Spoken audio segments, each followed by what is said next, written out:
Welcome to the Wired to Hunt Foundation's podcast, your guide to the fundamentals of better deer hunting.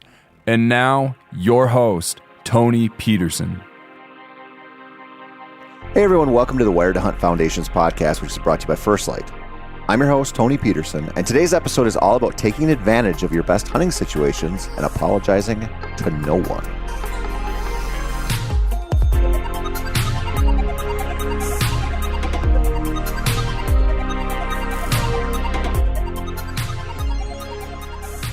Okay, this is a weird episode, so bear with me.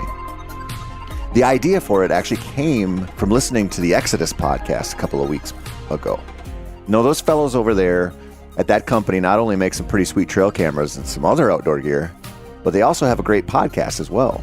And in the episode I listened to, they actually talked about me, which was flattering and pretty sweet. But they also got onto the topic of where they hunt and the bucks they target, and it got me thinking. So now you get to hear, what I was thinking.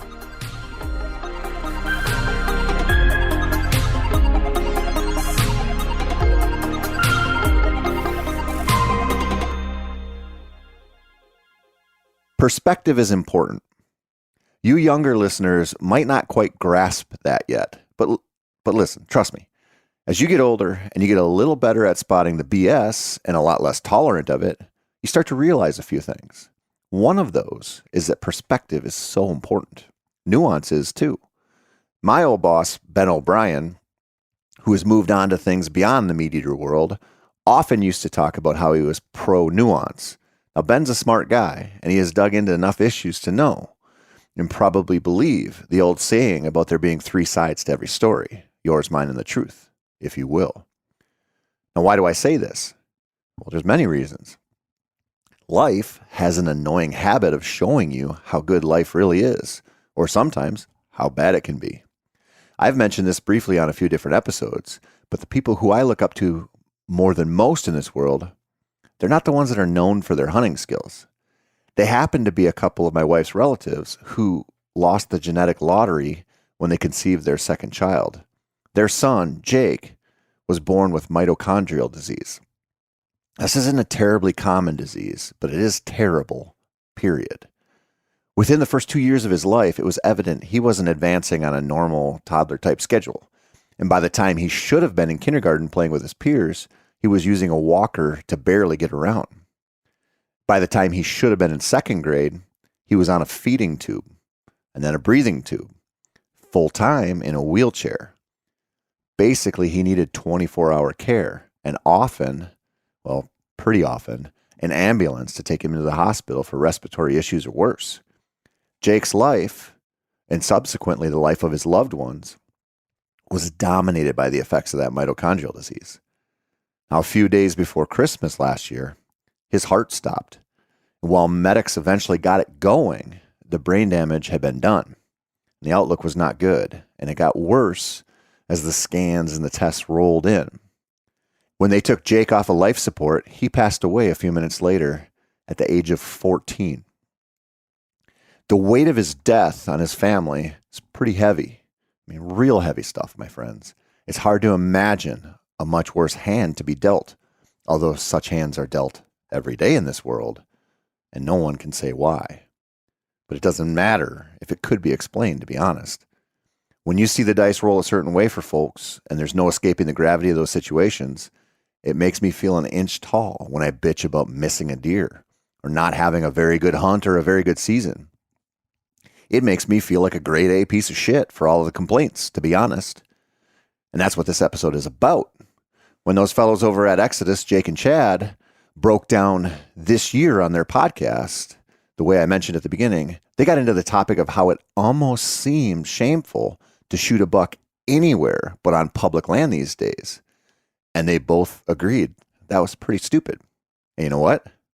I do too. Even though I'm as guilty of pushing the public land message, more than just about anyone short of the hunting public crew out there. But those guys, they're smart dudes that they are, they were right. It doesn't matter where you shoot your deer. You should be just happy to have places to hunt. Now, I know that's an easy thing to say, but it's harder to live that life in practice. This is because the jealousy thing is so real, and so is the reality that all of our egos are just a little more fragile than we'd like to admit to our friends, let alone thousands of strangers who listen to you ramble on for 17 or 18 minutes a week. It's also easy to be judgy. Well, maybe not for you, but for me, it's a freaking breeze. Now, I recently saw a thread on Bowsite about an industry fellow who claimed to have killed his sixth 200-inch whitetail. I don't know the guy, but I do know his reputation, and I personally feel like he hasn't done us hunters any favors. And I don't want to say his name. So that was an easy one for me, though. I could think, without straining the old gray matter too hard, that, I don't know, maybe he shot it illegally or with a ton of advantages. I mean, he does, after all, have a track record of some citations. But here's the thing. I don't know anything about him. I don't know anything about his deer. I know I don't like what he stands for, kinda. Although in the eyes of plenty of people, he and I have similar jobs and probably look similarly douchey. That's a bummer for me. But what am I going to do about it? I don't know if the guy has any real hunting skill or not. It's easy, again, for me to think, well, I know he has quite a bit of land in Iowa to work with and a hell of a lot of money to work with. Those two things, well, actually just the money thing, they can get you to a 200-inch buck, maybe not 6 of them. But it'll get you a hell of a lot faster than, I don't know, scouting and whatever else will. But the real question is, why should I care? Shouldn't I be happy for him, or at least, I don't know, agnostic about it? It's harder than it looks, and honestly, is fairly muddied up when you consider the representation of our industry and his legal issues. Fine. Maybe that guy sucks and he deserves to be judged. But what about some other random hunter who happens to arrow a giant? What's the first reaction? Mine is often to assume, which is a bad idea, that they must have a great place to hunt. Many do. But does that really take away anything from their kill? And why does it make me feel better to find out it's some blue-collar man or woman who happened to knock on the right farmer's door, or better yet, get a little lucky on some state land? Why does that matter? It shouldn't. But I forget that all the time. It's hard not to get jealous. I had a conversation with a buddy of mine recently where he mentioned that it seems like everyone has more money than him, even though he knows that's not true. He's just perceiving the world that way. And I think a lot of us do this in so many different ways. When I go up to the lake where we have our travel trailer, I see bass boats that would cost 75 to 100 grand new now. I see wake boats that cost double that. And I always think, where the hell do these people get their money? And why can't I have some of it? And then I realize, well, I have a bass boat. It's certainly not new. It's a 1999. But a hell of a lot of people in, little aluminum deep V boats have commented on how much they like the look of that boat. I'm sure the folks I see paddling around in canoes and kayaks might trade me for a day or maybe a summer too. When I was younger and I couldn't kill a deer despite hours and hours and hours of effort, I always sort of hated the guys who wrote for magazines.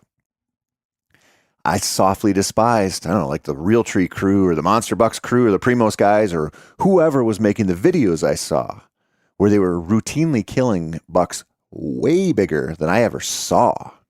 Literally ever saw in my life, hunting or not hunting. But why? Because I was jealous. I wanted what they had. Now, I don't actually want a wake boat, for example. In fact, I hate them, but I wish I could afford one. I don't want to shoot a high fence deer without the fences on a primo managed piece of ground either. I just want the offer, maybe the invite. I want to be able to look people in the eye and tell them, I could have hunted someplace really sweet, but I'm going to go grind it out on public. Why does that matter? It doesn't, but it's a way of thinking. It's a stuck in the rut mindset, which is kind of damaging. It's like right now, if you take 5 seconds to read about the economy, you'll be bombarded with negativity. Inflation has the cost of all the essentials in our life way, way higher than a couple years ago. The stock market isn't trending in a direction that produces tons of millionaires, unless you're really good at shorting stocks. Demand for housing is abating. People are putting more money on credit cards. On the surface, not so great. Underneath the surface, also not so great. Many people, especially young people, will look at this as another grand kick to the old nutsack from the boomers who control the whole machine, or some other such excuse which doesn't hold a whole lot of water. It's a prime breeding ground for negativity and the mindset that once broke, always broke, or that, never get ahead in this world. But the folks who have weathered through a few bear markets are actually looking at it like it's an opportunity to follow the old Oracle of Omaha into some discounted shares of solid companies. Maybe they're buying into the whole market. Maybe some I bonds or some other inflation-protected asset.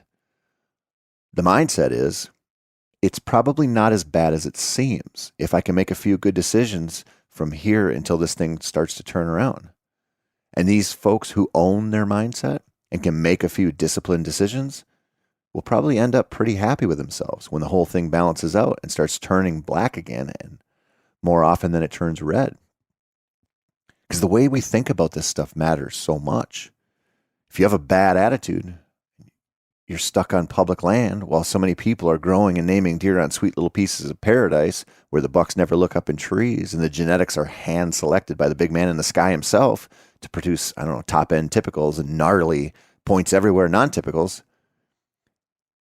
I'll bet someone would still change places with you, even if you're just pounding it out on public land and you don't have that dream scenario. Think about that. You might not get to hunt that, easy babysat deer that would make a great TV show kind of buck. That's okay. Some people luck into spots like that. Some people work their asses off somewhere else to buy into that world. Now, if you won't or can't, that's okay. Ask yourself, what do you have that's still pretty sweet? Do you have land that you can hunt anytime? That's pretty good. It really is. And even if we often bitch about public land and look down on it, at least until we kill something on it and can brag away, the truth is, it's better than living where you have no public land to hunt. That's pretty simple, right? It's kind of like having a cheap 14-foot aluminum boat with a 25 horsepower tiller steered motor on it is better than fishing from shore. Having a spot to go to where you can at least, theoretically, kill a deer or two is a lot better than not having any place to go hunt. Better yet, with that land, you have the option of putting in some sweat equity to influence your results in a positive way. That's kind of a bonus, isn't it? So what if your wife's cousin works in finance and has money to buy, a $15,000 landowner tag out west to hunt elk that bugle so much they sometimes pass out from the effort? What if you can't afford an over-the-counter elk hunt in a trampled unit, even if you lived on peanut butter and jelly sandwiches for 10 days and someone spotted you the gas money to get there? Find something else. Maybe the mountains are out of reach, but a couple of days across the state line with your buddies for some turkeys or small game or whitetails or whatever, that could be in the cards. Maybe you'll never get to fish the ocean, but maybe you have some pretty sweet little trout streams near your house that you can fish any damn time you please. That's not nothing. And it doesn't do us any good to focus on the asshole who can afford to fish in the ocean. It doesn't do us any good to keep up with the hunting Joneses because they probably aren't any happier than you are. Oh, or maybe they are. And it's on you to be a little bit happier about what you do have. That's what I'm trying to do.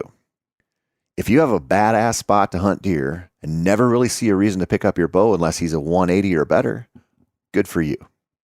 I hope every once in a while you take somebody out to hunt does or shed hunt or something, because that's a gift worth sharing. But the same goes for the public land hunter scraping by in an attempt to shoot a doe or a forky. It could always be worse. You could not hunt, or not have a place to hunt, or have an accident at work that breaks both of your arms the day before the bow season opens up. Or worse, an accident at home that breaks both of your arms because you were doing something stupid like spraying hornets on the eaves of your house and the ladder falls over when you get stung right between the eyes. Or hell, you find out that you and your wife happen to carry a rare recessive gene, and occasionally in that situation when you make a child together, that child will live a short life with a horrible disease. Perspective, my friends. Things could always be worse. So maybe we shouldn't be trying to make things worse for ourselves or others. Maybe we should just be happy for the fortunate souls who happen to be born into a family that just happened to start buying Southern Iowa ground in the 1950s and now sits on a couple of sections of the best deer dirt out there. We should be happy for the hard worker who saves up for the trip to the mountains to hear a real bugle at least once. Or the person who talks his buddies into paying for a lease to experience deer hunting the way he and his buddies want to experience it. Life isn't fair. It isn't equitable in its distribution of wealth and of opportunity. But if you're up, walking and talking, and capable of climbing into a tree stand and holding a bow up to shoot it, you're probably doing all right. If you have a little cabin to go to for the firearm season where some good friends and a few of your relatives will be, and you get to play some cards and eat some chili and drag out a few deer, I'd say you're pretty damn lucky. And I'm happy for you. I'm happy for all of us, honestly. Those of us who love to deer hunt, we already have a leg up on the rest of the population. I truly believe that. Do you know how exciting it is to see a good buck walking down the trail when you know he's going to eventually be in range and you're eventually going to shoot at him? That's what Daddy likes. And the folks who don't know that feeling, they're everywhere. And they don't even know what they're missing. We do, you and I, the hunters. So really, no matter where you hunt, why you hunt, or whatever, I'm actually happy for you. Whitetail hunting successfully, and by that I mean in a way that is rewarding, whether you slay booners every year or couldn't kill a button buck on a high fence corn pile with a week's worth of effort, is the goal. And it doesn't matter where we do it, or what the final score is. Whether we notched a deer tag on private land or the most heavily hunted piece of public land out east somewhere, doesn't matter. It's all good. And we should all be happy we still have some fellow hunters out there fighting the good fight and living for the same reasons we live for. That's all I have for this episode. This has been the Wired to Hunt Foundation's podcast brought to you by First Light. I'm Tony Peterson, and I sincerely want to thank you for the support. And if you need more whitetail wisdom, head on over to themeateater.com/wired and check out my latest articles, along with articles from Mark and Bo Martonic and Alex Gilstrom and a whole bunch of whitetail killers. And you can also view a ton of how-to videos on our Wired to Hunt YouTube channel, where Mr. Kenyon and myself break down all kinds of deer hunting strategies.